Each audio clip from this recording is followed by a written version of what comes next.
Greetings. Happy Monday.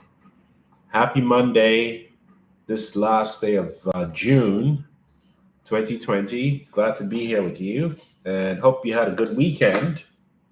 Really excited to be talking to you today. Today, we're going to be talking about the power of stillness, how the stillness of an empath disrupts performative systems. And so we're talking about the power of the empath, particularly when the empath has escaped narcissistic abuse, how the power of the empath disrupts performative systems. In other words, how does the empath's inner stillness disrupt performative systems? This is what we're going to be talking about today.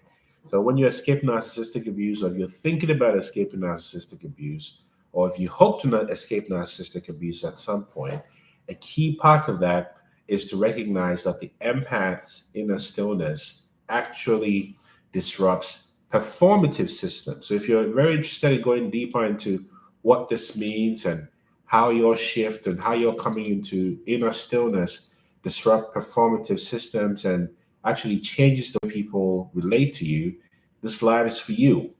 So welcome to this live. Very excited to go into great depth with you.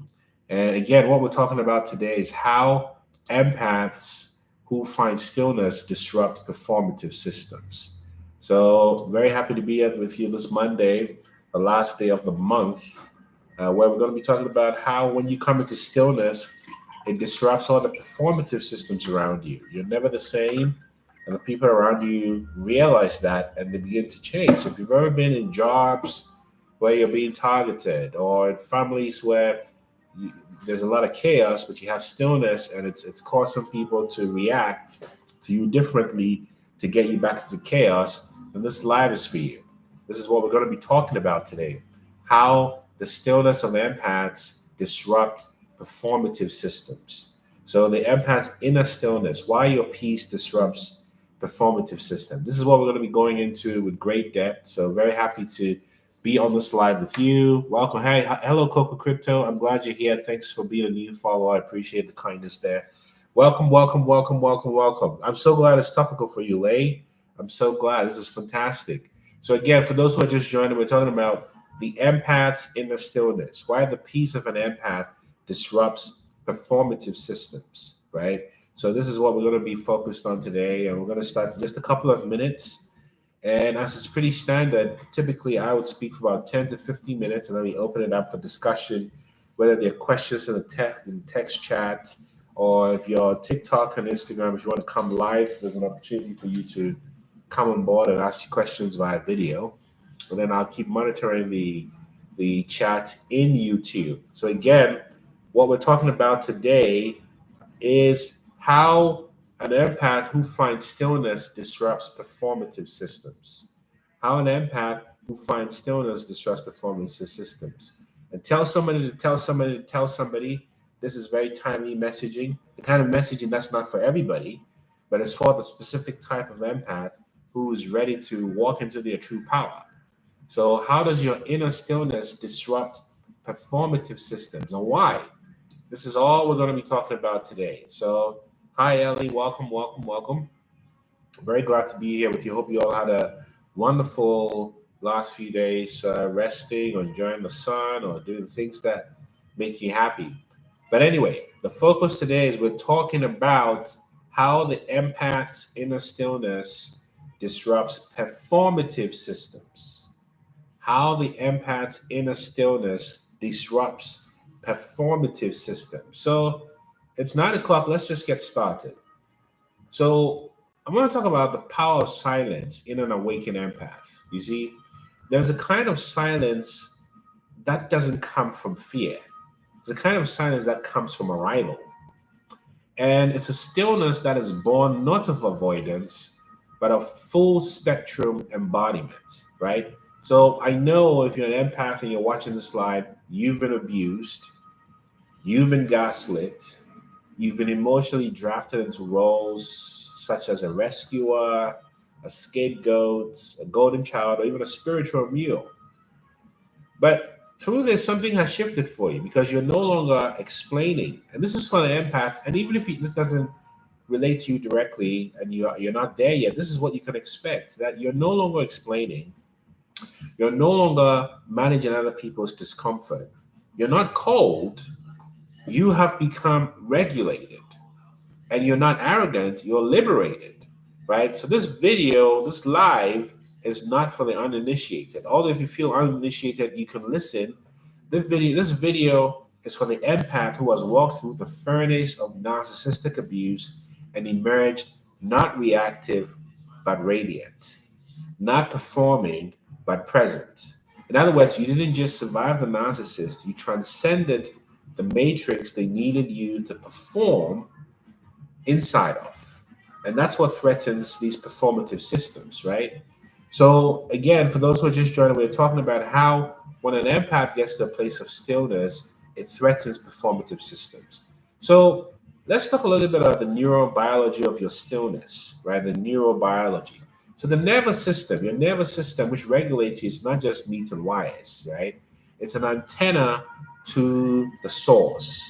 That's exactly it, Abby. That's what we're talking about. It is your, and through the lens of polyvagal theory, we understand that trauma, especially narcissistic trauma, locks the body into states of chronic hyperarousal, that's the sympathetic part of your nervous system, or collapse, that's your dorsal vagal. In other words, narcissistic abuse traps empaths in these states because the narcissist feeds off emotional dysregulation. I'll say this again. Narcissistic abuse traps empaths in these states because the narcissist feeds off emotional dysregulation. In other words, the narcissist require you to maintain the identity. It's not psychological. This is energetic vampirism grounded in biology. You got to tell me if I'm connecting to you, if I'm just making this up. I know I've got a little bit of pain in my right shoulder, but I'm really trying to get this message out. You see, so when you start to heal, you return to what's called a ventral vagal state, which is the zone of safety. Thank you, Lily. The zone of clarity and social engagement. But there's a catch to that, because exactly right, Ms. Wonder Woman, when you are no longer dysregulated, you can't be manipulated. When the narcissist cannot trigger you anymore, they can't manipulate you. Thank you, Abby. So stillness becomes your firewall and regulation your rebellion. Let me say that again. When you heal and come to this ventral vagal state, thank you, Abby, the zone of clarity and social engagement, stillness becomes your firewall and regulation becomes your rebellion. Because when you are no longer dysregulated, you cannot be manipulated. The narcissist can't manipulate you anymore when you can't be regulated. And for those who just joined, we're talking about how silence of an empath destroys or disrupts performative systems. So, why do performative systems collapse around you when you've come to this place of stillness as an empath? So, there's a study that argues that society functions through what's called a dramaturgy. What's a dramaturgy? Shakespeare said it best: we're all actors on the stage managing different impressions. So there's a catch to this, right? That empaths are often the most skilled actors in trauma systems because empaths function as gatekeepers, peacekeepers, emotional absorbers, or fixers. What happens when the empath takes off the mask is that stage begins to collapse. Your mother or your father no longer feels powerful. Your narcissistic boss feels unseen, so they become more micromanaging, more bullyish. The spiritual leader who was comfortable with being superior to you now feels insecure. Why? Because their performance required your participation. And your peace is not passive because your peace is a performance disruptor. So particularly if you're in jobs and you become quieter and more observant, it triggers your coworkers, particularly those who are not awakened. This is why. It will trigger your family members who are used to you being angry or explaining. And when you stop doing that, they want more of that energy, because remember, the narcissist can only manipulate you when you're dysregulated. So when you're no longer dysregulated, they cannot. And when you stop managing the emotions of the people around you, when you stop apologizing for your clarity, you trigger their internal collapse. This is why the backlash begins. Not because you harm them, but because your stillness reveals that they are performing, right? Ellie, this is what is going on, that they are performing, they are faking the funk. And how dare you be a mirror that reveals exactly right, high praise wellness. So how dare you reveal this? So let's look at this even more deeper. So in quantum physics, there's this thing called the double slit experiment, where quantum particles behave like waves until they are observed. In other words, observation collapses potential into form. So think about it this way. If you have a car, when you go to sleep, does your car exist? No. Your car exists only when you're awake and you see it. That's what the double slit experiment is. And similarly, particles are just there like waves, and then they take on form when you observe them. This is not magic, this is quantum physics. So let's consider this.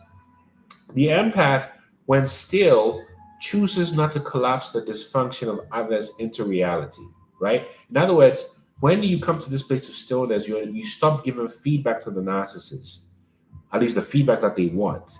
You stop participating in their emotional economy, and you become what I call non-resonant. There's no resonance, right, to them. Good morning, good afternoon, good evening, greetings, grand rising, whatever you say. So you get into a place of no resonance, beyond no contact, right? Beyond gray rock. You become ungraspable because you refuse to feed the identity of the narcissist with your emotional electricity. Am I making sense? So when you are in this place, you are in a place of quantum mastery. Let me just say it again, because this is very important. So I'm making a reference to the quantum realm, quantum physics. And here I specifically reference the double slit experiment. This is very important. Respect, I praise wellness. Airlines, thank you. In the double slit experiment, it says quantum particles. Everything is a particle, right? Your table, your chair, right?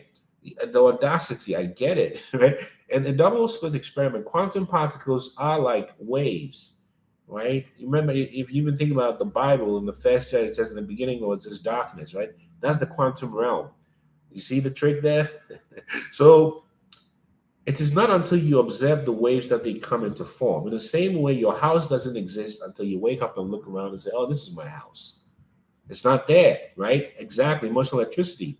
So similarly, when the empath becomes still and chooses not to collapse the dysfunction of others into reality, you stop giving them feedback, you stop giving them supply, you stop participating in the emotional economy, and you get into this place of non-resonance. And that's beyond no contact, that's beyond gray rocking. You become unreachable because you're in this new frequency. Because remember, the narcissist can only reach you in the frequency of hate, which is why they want you angry, sad, irritated, tired. But when you're in a place of peace, the narcissist can't reach you. So when you refuse to feed your identity with your emotional electricity, you have now entered this place of quantum mastery. You work at a funeral home, so you've seen death and how people react to death, Skylar. So when you are in this place of quantum mastery, you are no longer vibrating in response to chaos, right? You are anchored in the source code. I just said something here. When you are in this place of no longer reacting, God's waiting for you. Say more about that, Skylar. You're no longer responding to chaos. And when you're no longer responding to chaos, drama, toxicity, you are firmly anchored to the source code, right? So let's go even deeper, even deeper. In ancient Kemet or ancient Egypt, I like to talk about ancient Kemet because the civilization of ancient Kemet precedes a lot of different civilizations, right? Skylar, is there a point you want to make, or is this topic related to what you want to talk about, or are you here deviating it? Because I want to be clear before I get you out of the chat. What's going on? State your intentions. We're here talking about narcissistic abuse, overcoming narcissistic abuse through stillness, and walking into our divine destiny as light beings. And if that's not what you're interested in, then politely get lost, or I'll take you out of the chat. So in ancient Kemet, the initiate was taught to guard their energy with silence, right? And in mystery schools, the highest degrees were never allowed, right? They were just symbols of ritual and stillness. And this is similar to what's talked about in Tantra, which is the practice of Mauna or sacred silence, because sacred silence is used to dissolve the ego so you can merge with the divine, right? And even in the Buddha Dharma, for example, this is called upeka in the language of the Buddha. Upeka means this place of equanimity, which is a place of detachment, right? It's the equilibrium of who is no longer ruled by illusion. When you're no longer ruled by illusion, there's no need to fill in the gap with chat, chat, chat, chat, chat, chat, chat, chat, chat, chat. You become more of an observer, even if you're an extrovert, right? Why speech? So when an empath evolves into stillness, they become an uninitiated frequency, ungraspable, hard to reach, Angelo, right? Ellie Wynn, yep, no more electricity. You got it. This is the whole point. Sorry about that. This is the whole point, right? This is what happens. So when you connect to this place of deep silence, deep observation, the narcissist doesn't have a tool or a weapon for that. So they will try to trigger you into silence, which is why all these mystery systems, I'm telling you, prioritize silence in a very powerful way. Because when an empath evolves into stillness, the empath becomes unreachable as an uninitiated frequency. You're no longer decoding the room, you are recoding the room through presence. Let me say that again. You no longer are subject to the winds of the room. You become the thermostat of the room. And presence is a language only the awakened understand. You see, the rest will call you strange. People who are still in chaos and toxicity, they'll call you disconnected. They'll call you quiet. They'll call you arrogant because they cannot hear what you're now fluent in. You become fluent in frequency. And the language of frequency requires observation and silence. So think about the world we live in, right? We live in a world that doesn't value peace, right? We live in an attention economy, and you have to decide whether your attention is spent on things that nurture and feed you or things that pull you down. Oh, that's tune in for high praise runners. You got it.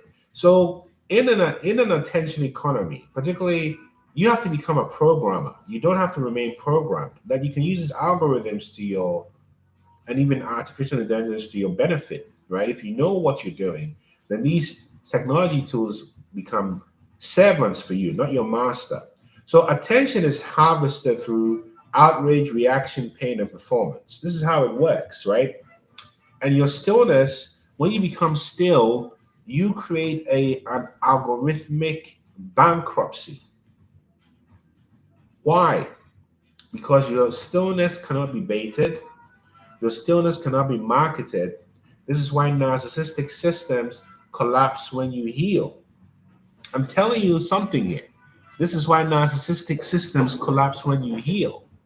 Because your nervous system no longer traffics in the currency of dysregulation. This is what happens. This is why your stillness would disrupt performative systems. Because you've exited what is often referred to as the matrix of illusions, also known as Maya. And when you've exited the matrix, your co-workers, your family members, your lovers, your friends, your family, they all know it. They feel it and they hate it, Walt. They hate it because you're no longer emotionally rentable. You've become spiritually sovereign. And when you become spiritually sovereign, you threaten systems that thrive on acquiescence. Now, there's a place for social cohesion and peace and just going with the social flow. Then I was just talking with a spiritual teacher, Bhante Panna, that I really respect, and even in some societies, you find that there's even in Japan, right, in the busiest shopping streets, there's silence. Not because people are afraid to talk, but there's nothing to prove. You see, now they have their social problems, but I'm just giving you that as an example. So you find that greetings to you, Sandy, and I'm looking forward to speaking to you very soon. Sorry I missed our chat. Then so in the final, I want to talk about the perfection of silence for an empath, right? I have to walk this walk and having to get it explained to me immersion where I am. I'm so glad, Walt, and I want to hear more from you very soon. as I end this talk, I want to hear some videos and questions and some discussion if you feel like it. So in Buddhism, there's something called upeka. Upeka in the language of the Buddha means, hey, Don Marie, how you doing? Hope you had a good weekend. It means equanimity. And coming to a place of equanimity does not mean you become cold or better than other people. It is that you've been through so many fires that you've mastered going through the fire. I'm so glad you're knocked free, right? When you've mastered the fire and you are still, the message you're radiating to those around you is, I choose not to be reigned by chaos. I choose no longer to be controlled by toxic entanglements and karmic contracts that are not for my highest good. Because you feel everything, but you don't absorb things. The whole notion of observe but do not absorb. You don't absorb anything. You see the chaos, but you no longer identify with it. You walk through systems, and without a word, those systems start to rearrange themselves around you. You become the thermostat, but you can only become the coder of the rooms you're in, the families you're in, the jobs you're in, the partnerships you're in, when you come to this place of finding resonance within yourself, right? Where you say, I choose not to be ruled by any chaos or anything that does not serve my highest good. You come to this place of silence. Now, I'm not talking about whether you're an introvert or an extrovert. This is a place of stillness that doesn't have to perform or prove, that doesn't have to smile to say I'm safe. You just radiate that. You see? And you see the chaos, but you no longer, exact piece of the chaos, Samantha, just looking. I'm trying to use exactly. I love it. Just looking, observe without absorbing. So you begin to feel everything, but you don't absorb. You see chaos, but the chaos doesn't touch you. You see things burning around you, but the fire doesn't burn around you. It may burn in you, right? You walk through systems and rooms, and everything shifts when you walk in. And you may be thinking, well, I must be special then. No. The reason why I'm colonized spirit, you said it, Gray Rock, I'm Wax too, Deborah, high praise Ronald. So when you come to this place, you only come to this place of peacefulness and this kind of noble royal quality because you've already proven that you have a spirit that cannot become narcissistic. Therefore, when you walk with this authority, you're not walking with it with your ego. You're walking with it with presence, because peace is not soft. Peace is subversive. You see, look at the world today. And you realize that war is easy, peace is hard. Because peace is subversive, because when there is peace, there's no longer faking the fun. There's no longer performing. Narcissistic, abusive systems cannot thrive because they thrive on performance. And those who depended on your reaction to define themselves will rage at your silence. Well, Mel Robbins said it best. Let them, David Metry, let them, Davide Metry, let them. Come on, Davide. You see, this is what happens, right? Because those who depended on your amenability to chaos now have no way to get to you. I sometimes question myself, and if I'm becoming like them, why trying to heal from them? That's a good question. That means you're not like them. You see, this is what happens.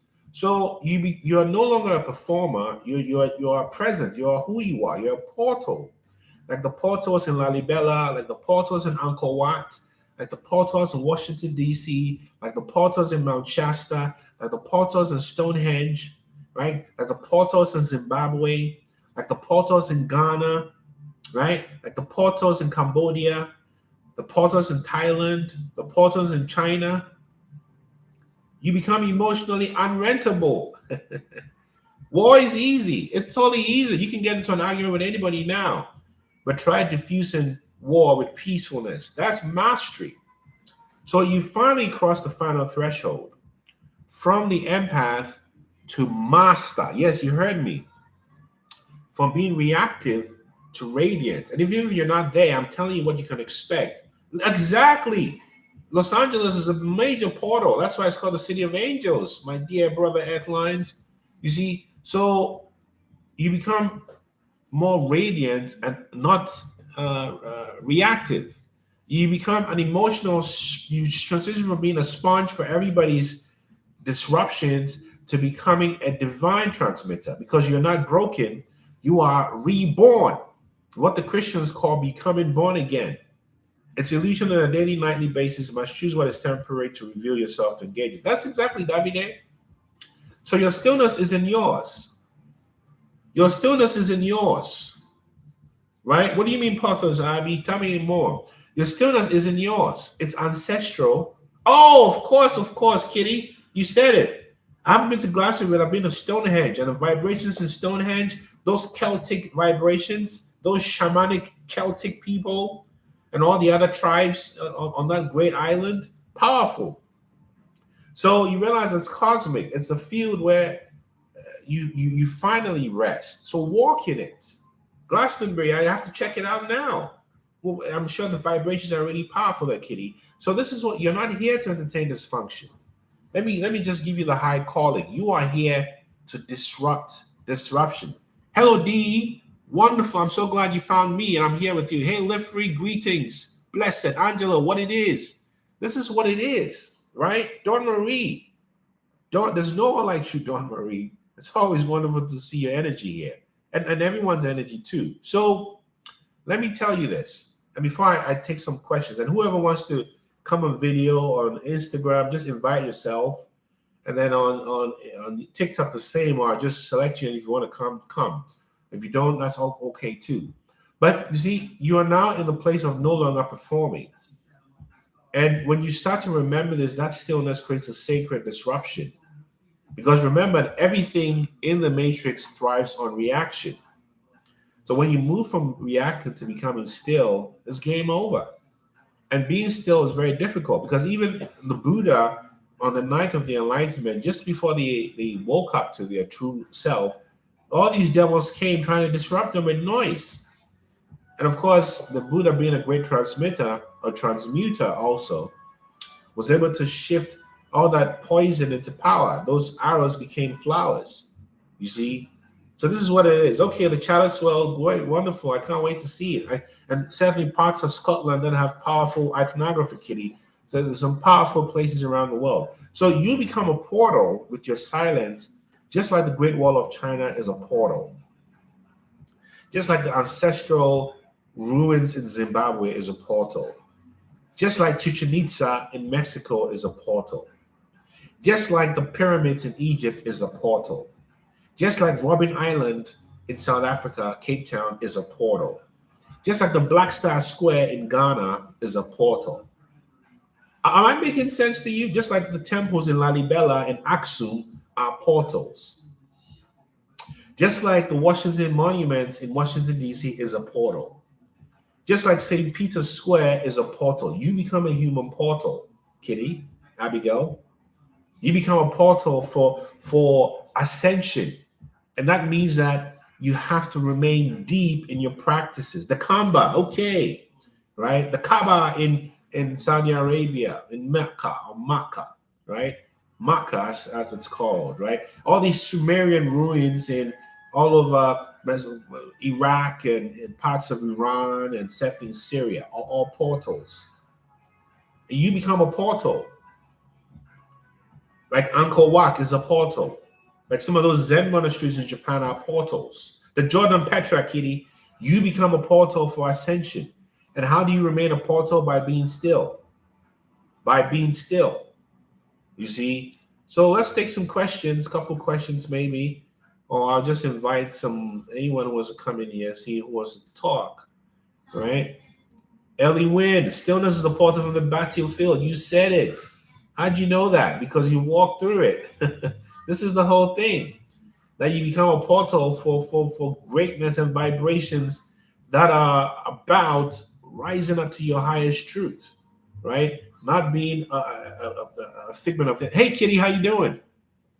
I'm good. How are you? I'm wonderful. Thanks for accepting. Tell us, what's been your experience with stillness or lack of stillness? What's happened to you? So I am on a journey of recovery from PTSD. So I have done various different modalities of treatment, but the one that I found particularly useful is doing somatic therapy. Has been incredibly useful. But I have meditated since I was about 4. Wow. And so I find that practice incredibly useful for finding my centre and going within, and knowing that the only thing that I can control are my actions and my behaviours. And by doing that, I draw the right energies to me and repel the ones that, are not serving my good. You said it. You said it. That is so well said. And I'm curious, knowing your discipline, having meditated for such a long time, having gone through trauma, which you're coming out with PTSD, how do you keep yourself on this path, even on days when you cannot see the sun or the light at the end of the tunnel? How did you do it? Part of it is my inner belief in myself. Woo! And my intent. Woo! Can you say that again? I didn't hear you. You have to say it again loudly. My inner belief in myself. Yeah. And that in some ways, the things that I have faced in my life are a form of spiritual attack, for which I have, how to put it, I have developed a resilience to, in a way. Mm. It has been my last, I was attacked at work, I'm a nurse. Yep. And that was particularly difficult to get over, sort of on a trigger point of view, but I'm there and I feel so much better. So it's the whole thing of knowing that in life there is always going to be storms, and some of those storms are bigger than others. Yeah. And taking not evasive action, where you take evasive action when you can, like you prepare as you can, but sometimes you are blindsided, and it is a case of then, picking yourself up and starting emotionally starting again. Starting again. You said it so well. There's the monk who precepted me when I became Buddhist said to me, this is exactly what you're saying, Kitty. He said, on the spiritual path, start, continue, and if you fall off, begin again. That's what you just said. So wise. Yeah.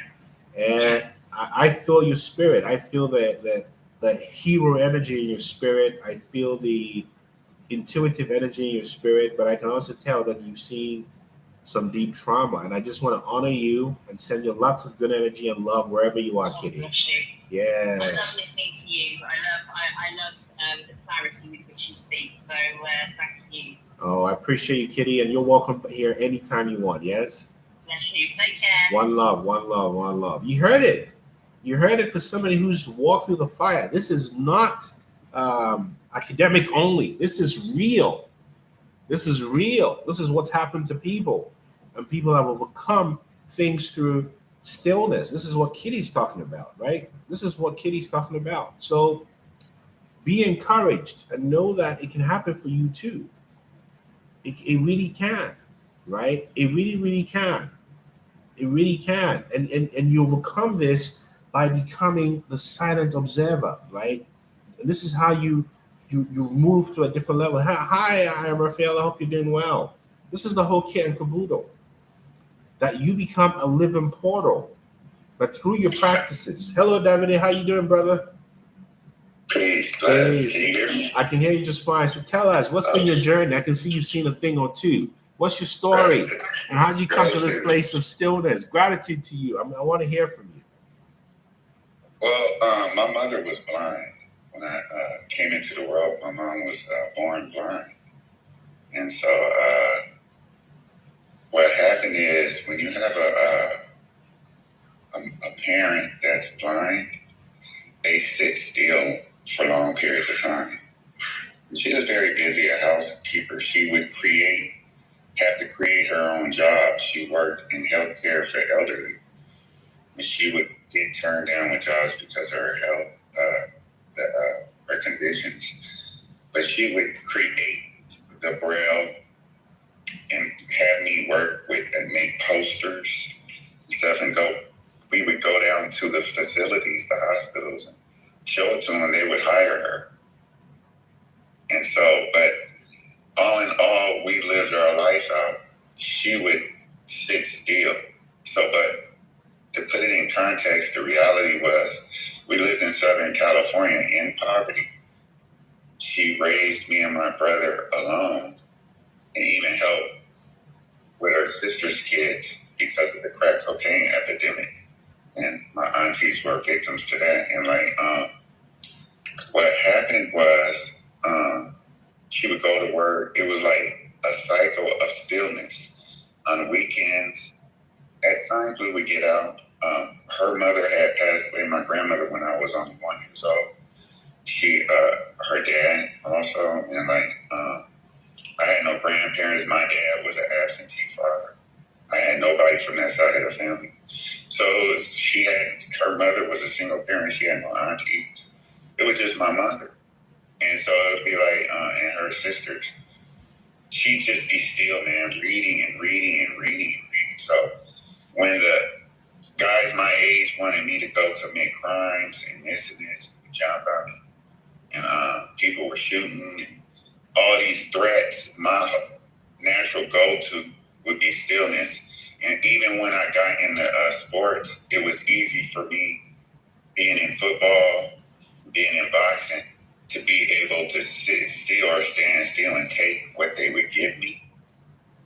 Like getting hit was no thing because I would just get hit and I could center myself right there because my mom taught me not to run and not to go get entangled, like you said, toxic entanglements. She taught me without using the word karma, what karma was and how to not avoid it. So I'll put it to you like this, I'll land it, that 99% of all the guys that grew up in the communities I went with were in and out of prison all their life or dead at the age of 14, 15, and 16. And for my generation, for my age group. And I've never been to prison. I've never been addicted to anything to sugar. and I've been Golden Glove, Silver Glove champions. I've been performer all my life. And the stillness, what the main thing to give to people when you want to get anything out of it is that it taught me how to heal. Woo! It was okay to sit still, and it was important to recover. Being in sports taught me physical recovery. Do you know what I see listening to you, Davide? You want to hear it? Oh yeah. You're my hero. Let me tell you why. You came from a bloodline of trauma on both sides. Your father was absentee because his father was absentee. Your mother learned stillness because everyone rejected her. And without knowing that she was a real bodhisattva, she knew you were going to be subject to that same curse. So in her own little way, what she transmitted to you was, be still, let it all move around you. Initially, it will feel like pain until you morph into it and you're unaffected by it. And this is what's kept you on this righteous path. And you've used that to overcome all your demons and become the reflection of love that you are right now, Daphne. But I could be making this up, my brother. I just put something on you, but this is what I see when I look at you. And not only look at you, but feel you. This is what you've done with your stillness. Am I talking to myself, Davide? Well, we're one. So You said yes, you're talking to yourself because I am you. You're too quick for me. You were too quick. You got it. And you know, whatever you're doing, you are a portal, my dear fellow seeker, fellow traveler. You're a portal for healing and peace. That's your true vibration and blessing. And you don't even have to speak. You don't even have to speak. Just your presence. So blessed love, Davide. yeah. And come back anytime, brethren, anytime. And keep shining that light and keeping the fire. You get me? But I see you. You're a portal just like Angkor Wat. Just like Mount Shasta. You said California. It's just like Mount Shasta over there. That's who you are. And I'm reflecting it to you because I see you.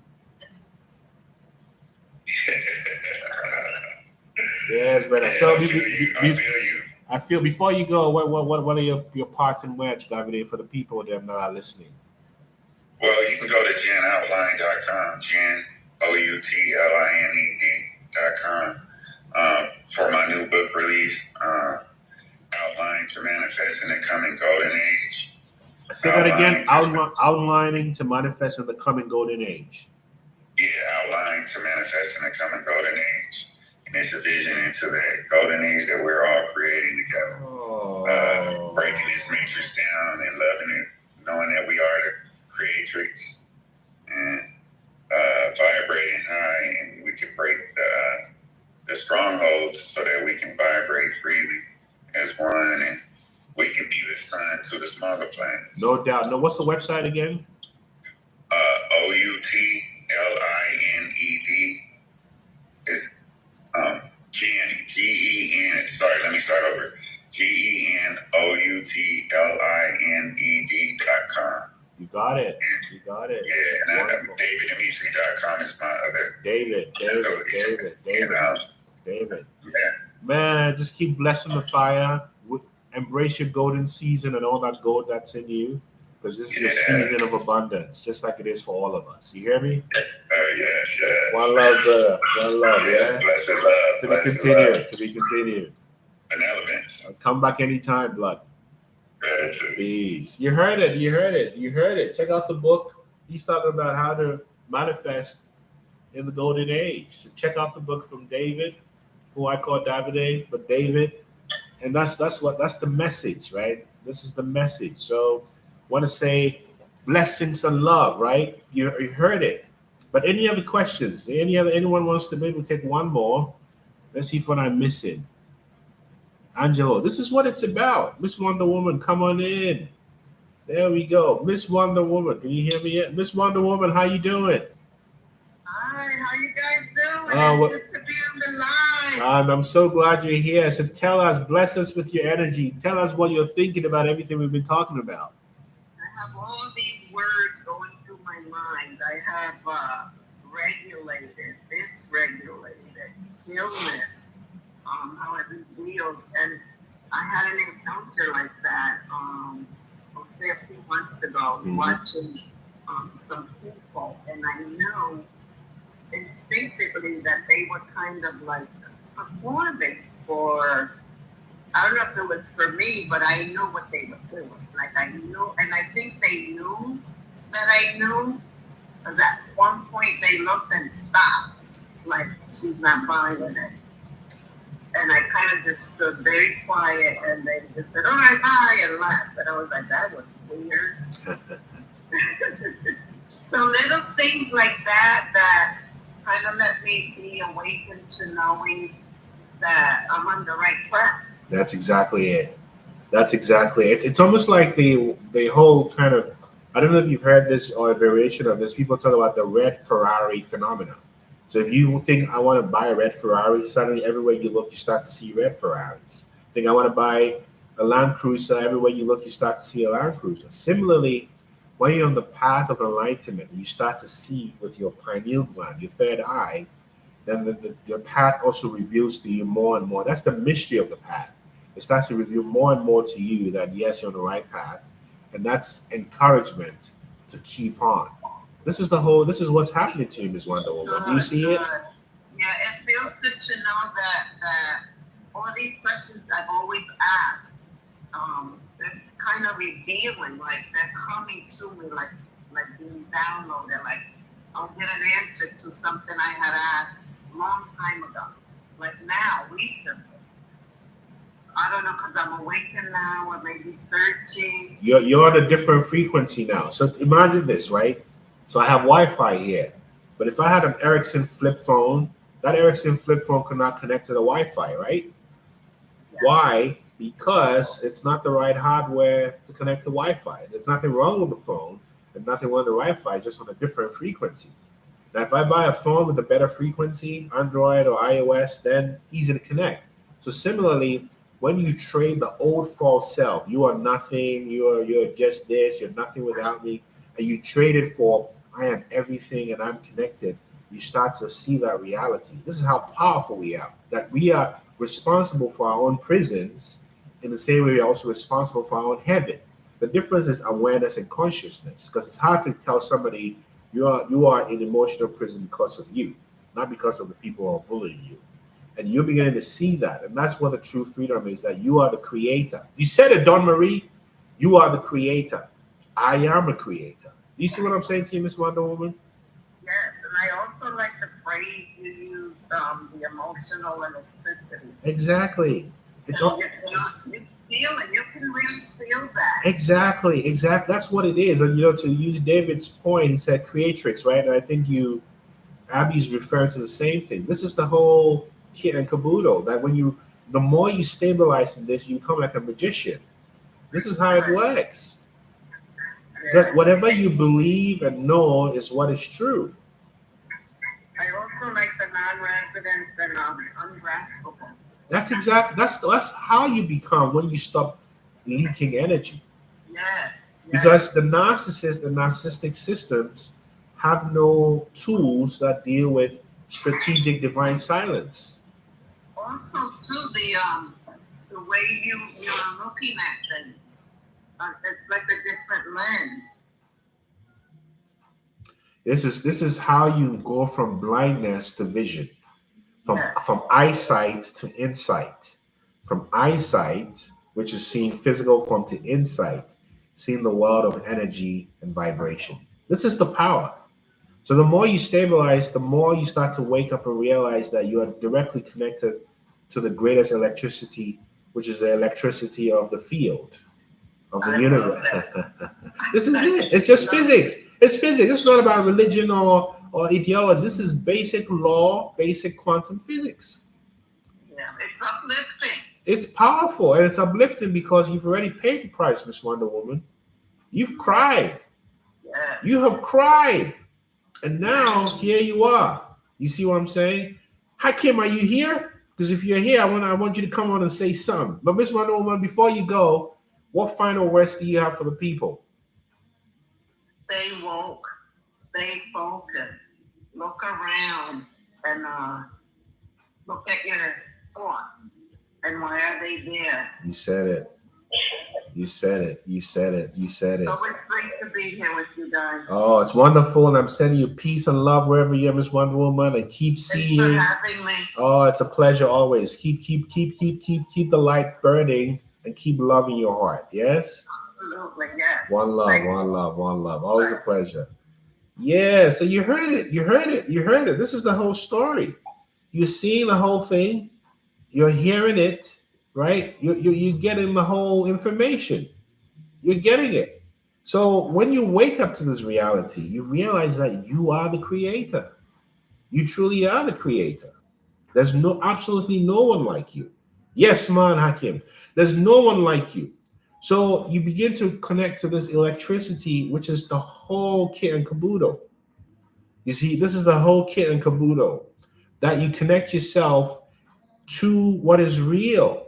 And that is the source. You see, like the Scorpion song, Beautiful Guitar, I don't know about that.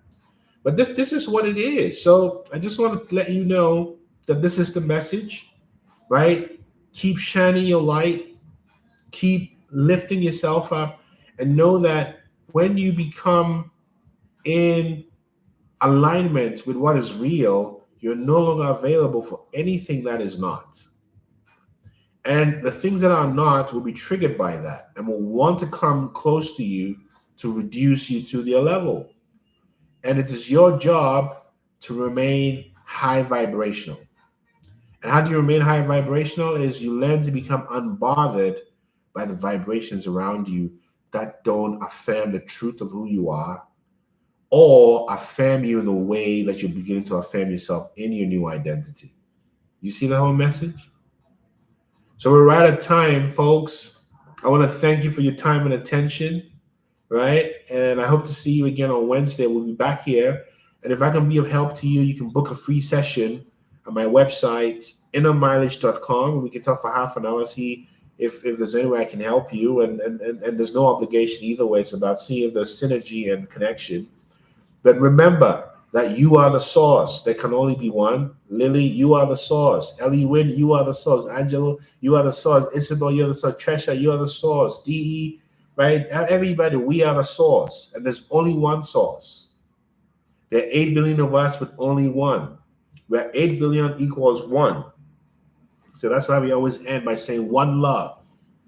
So I want to send you peace and light. Looking forward to seeing you again on Wednesday. And keep remembering you are a portal. Yes? We have a source from the source of the source. Beautiful guitar. You said it. One love, folks. I'll see you soon. Yes? Peace, peace, peace, peace, peace, peace. Peace and light. Peace and light. Peace and light. Peace and light.